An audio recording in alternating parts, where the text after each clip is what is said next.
नमस्कार सांग माने जय जगन्नाथ। आशा करूँ आपण मैंने बहुत भलरे थे आ समस्त को स्वागत जनाऊँ मो यूट्यूब चैनल ओडिया झील लुसी को। हाथ में 50 टंका खंडे धरी घर ताला पकई मु चली आम घर सामने परिवा दुकान। पूरी इच्छा थिला सोयाबीन बड़ी सहित पूरी खाइबा को, किंतु दुर्भाग्यवशत आमर आलू सारी जाइथिला। हेले भाग्यवशत आम घर सामने नुआ नुआ परिवा दुकान टे खोला हेतिला।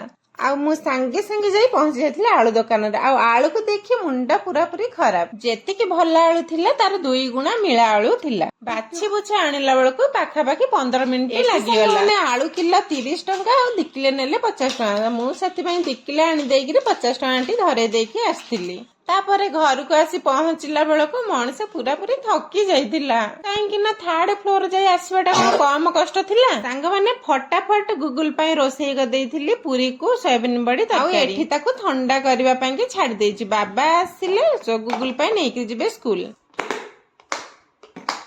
तापर सांग माने कार्यक्रमटी आम पई चलीथिबा गां बुलिला बेले आनिथिबा सजना पत्रटी बछा हेतिला। आ ता सहित भेंडी मुग डाली पकई भजा हेतिला। सांग माने वीडियोटी भल लागिथिले सब्सक्राइब निश्चिंत करबे। रहिले जय जगन्नाथ।